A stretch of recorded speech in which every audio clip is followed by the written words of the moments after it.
বন্ধুরা, তোমরা সবাই কেমন আছো? তো আশা করছি যে যেখান থেকে আমার ভিডিওটা দেখছো সবাই অনেক অনেক ভালো আছো। তো চলে এসেছি আজকে আবারও একটা নতুন ভিডিওর সাথে। তো বন্ধুরা, আজকের ভিডিওটা কিন্তু একটু অন্যরকম। তো দেখো, এখানে আমি একটা ব্লাউজ তোমাদেরকে শেয়ার করছি। তো এই ব্লাউজটা বানানোর পিছনে কতটা পরিশ্রম আর কত রকমভাবে যে আমাকে কাটিং কুটিং করতে হয়, কি কি করতে হয়, আজকে আমি কিন্তু তোমাদের সাথে সেগুলোই শেয়ার করব। তো দেখো, প্রথমেই আমি কিন্তু এখানে একটা পিস নিয়েছি। পিসটা ভীষণই সুন্দর আর এর সিল্কটাও কিন্তু খুবই ভালো। মানে এই পিসগুলো কিন্তু বানাতে গেলে খুব সুন্দরভাবে ব্লাউজটা বানানো যায়। এটা একদম সিলসিলে নয়। তো ফার্স্টেই দেখো, পিসটা আমাকে কিন্তু দেখে নিতে হবে মেপে, যে পিসটা থেকে আমি ব্লাউজ বার করতে পারবো কিনা, কতটা আছে। এবার আমি কিন্তু সরাসরি এই পিসটাতে কাটিং করব না, এর ভিতরে কিন্তু আমাকে আগে একটা সাপোর্টিংয়ের কাপড় কিন্তু দিতে হবে। তো সেটা আমি এর সঙ্গে রংটা ম্যাচিং করে আমি কেটে নেব। তো এখানে দেখো, আমি একটা একই রকমের সাপোর্টিং কাপড় নিয়েছি, যেটা সুতির পিস হয়। ভিতরে আর কি সাপোর্টিং না দিলে এই পিসগুলো লাস্টিং করে না। তো এই জন্যই আমি এই পিসটা নিয়েছি। এবার এই সুতির পিসটাকে কিন্তু আমি আগে মাপ বুঝে কাটিং করে নেব। যত সাইজ আমি ব্লাউজ বানাবো ঠিক সেই মাপে আমি দেখো কাটিং করে এখানে নিয়ে চলে এসেছি। এবার চলো, আমি তোমাদেরকে এই পিসটার উপরে কাটিং করে দেখাচ্ছি। তো আগে থেকে দেখো, আমি পিসটা কিন্তু ডবল ভাঁজ দিয়ে নিয়েছি।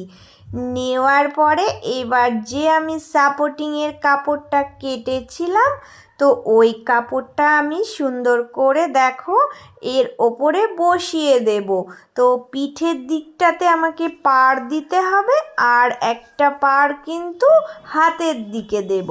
তো এই জন্য আমি দেখো এখান থেকে ধরেছি, ধরে কিন্তু দেখো সুন্দর করে আমি যেখানে যেটা সেট আপ হবে একটু দেখে নেব, কারণ পিচ আমাকে কিন্তু যতটা পারবো বাঁচিয়ে কাটতে হবে।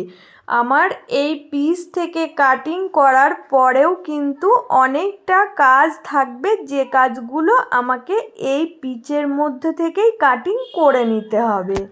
এবার দেখো, এবার এই কাটিংগুলো আমি কিন্তু সুন্দরভাবে করে নেব। যেভাবে আমার আগের মাপটা কাটিং আছে সেম ওইভাবেই কাটিংটা হবে। তো দেখো, ফার্স্টে একটা কাটিং করে নিয়েছি, নেওয়ার পরে আবারও এই পিসটা কাটিং। তো আমাকে কিন্তু প্রথমেই দুবার করে কাটিং করে নিতে হবে। তো পুরো কাটিংটা করে আমি তোমাদেরকে আরও কি কি কাজ আছে সেগুলো দেখিয়ে দেব। তো এখানে আমি কিন্তু সমস্ত কাটিং করে নিয়েছি। প্রত্যেকটা কাটিং করে দেখো সব কিছু রেডি করে নিলাম। এই কাটিংগুলো হয়ে গেলে দেখো, এবার আমি হাতার কাটিংটা করে নেব। তো এটা একটা কিন্তু গ্লাস হাতা হবে। তাই দেখো, আমি এই যে পাড়ের দিকটা দেখো 4টে ভাঁজ দিয়ে নিলাম। ফার্স্টে 2টো, তারপরে আরও একটা, তাহলে কিন্তু 2টো হাতই একই সাথে বেরিয়ে আসবে। তো এবার এর ওপরে আমি এই লাইলিনটা বসিয়ে দেব, দিয়ে আমি সেম মাপ করে 2টো হাতায় কাটিং করে নেব।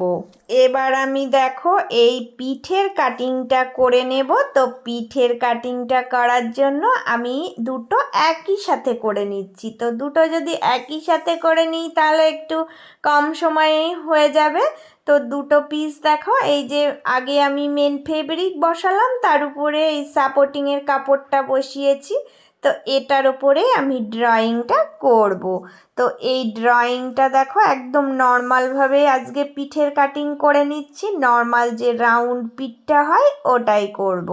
তো সিম্পলের ওপরেই ব্লাউজটা হবে, সিম্পল একটা বম্বে কাটিং ব্লাউজ।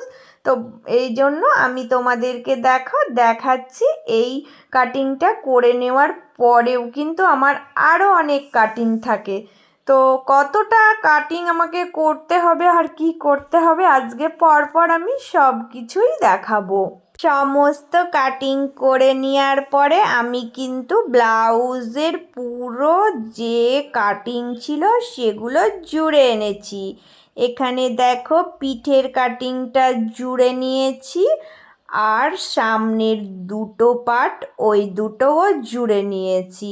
এখানে কিন্তু আমার ব্লাউজটা কমপ্লিট নয়, এবার আমাকে আরও কি কাটিং করতে হবে সেগুলো দেখো। সামনের দিকের একটা অংশ আমি নিয়ে নিলাম। তো দেখো গলার দিকে আমাকে দুটো পট্টি কাটতে হবে। তো এই যে কাপড়ের অংশটা আমি বাঁচিয়ে রেখেছিলাম, এখান থেকেই পট্টিগুলো সব কেটে নেব। ফার্স্টে দেখো এই রাউন্ডে যে কাটিংটা আছে এটার মাপ ধরেই আমি গলার পট্টি দুটো কেটে নেব। আর নিচের পট্টিগুলো আমাকে কিন্তু লম্বা লম্বা করে কেটে নিতে হবে। পরপর দেখো লম্বা করে আমি আরও কিন্তু কাটিং করে নিচ্ছি। এগুলো দিয়ে নিচের পট্টি করব, পিঠের দিকের অংশ আর সামনের দিকের নিচের অংশ, এই কটা পট্টি আমি কেটে নিচ্ছি। এগুলো সব কাটা হয়ে গেলে এবার সামনের দিকে যে হুকের পট্টি লাগবে ওটার জন্য দুটো আমি কিন্তু পট্টি কাপড় লম্বাই কেটে নেব। তো দেখো এখানে কত কাটিং কুটিং আছে।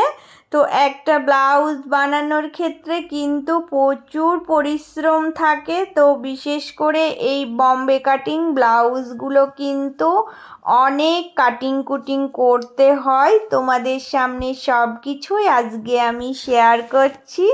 তো যে কোনো কাজই করো না কেন তোমার পরিশ্রম কিন্তু করতেই হবে।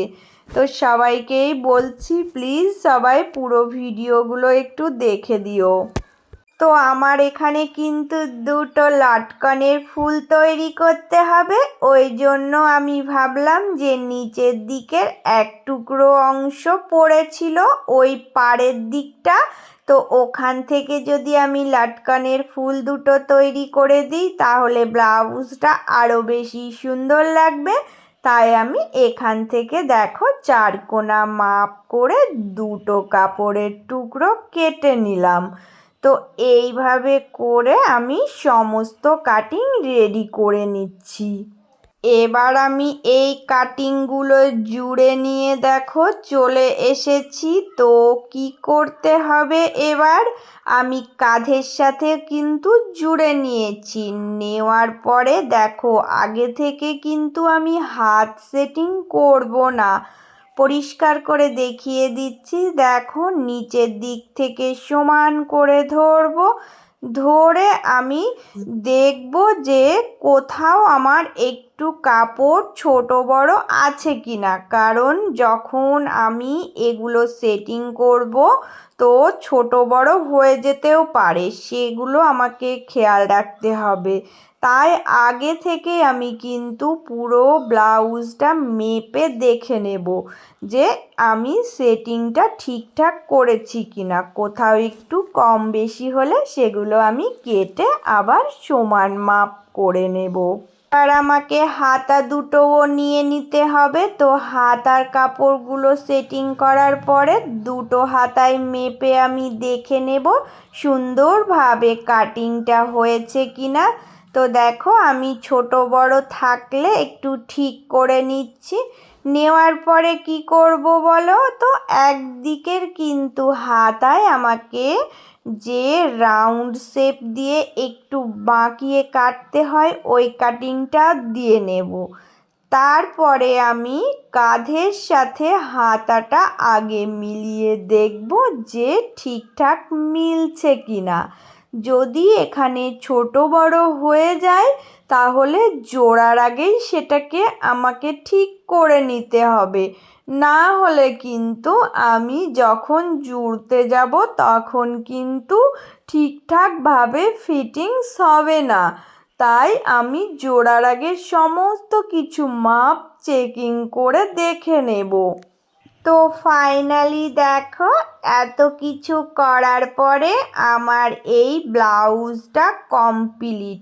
তো এখনও কমপ্লিট হয়নি, দেখো আমি রেডি করেছি জাস্ট। এবার সামনের দিকের এই কাপড়গুলো হেম সেলাই দিতে হবে, তারপরে কিন্তু আমাকে হুক লাগাতে হবে। তো এই কাজগুলো করে দেয় আমার একজন মানে রাখা আছে, তো আমি এগুলো সময় পাই না। এবার আমি এই ব্লাউজটা নিয়ে গিয়ে তার কাছে দিয়ে আসব। তো ডিজাইনটা আজকে এই রকম এসেছে, একদম নর্মালভাবেই ব্লাউজটাকে বানিয়েছি। তো শাড়ির পিসগুলো কিন্তু এই রকমভাবে বানালেও খুব সুন্দর লাগে। তো তোমরা সবাই আমার অনেক অনেক প্রিয় মানুষ, তাই তোমাদের সাথে আমি আমার আজকের একটা কাজ শেয়ার করলাম। তো এই কাজটা কমপ্লিট করার পিছনে কতটা পরিশ্রম আছে সেটা একটু তোমাদের সাথে শেয়ার করলাম। তো আমার নতুন পুরনো সকল বন্ধুদের জন্য রইল অনেক অনেক ভালোবাসা। আর নতুন বন্ধু তোমরা যারা আজকে আমার ভিডিও প্রথম দেখছো, প্লিজ চ্যানেলটা সাবস্ক্রাইব করে নিয়ে পাশে থেকো।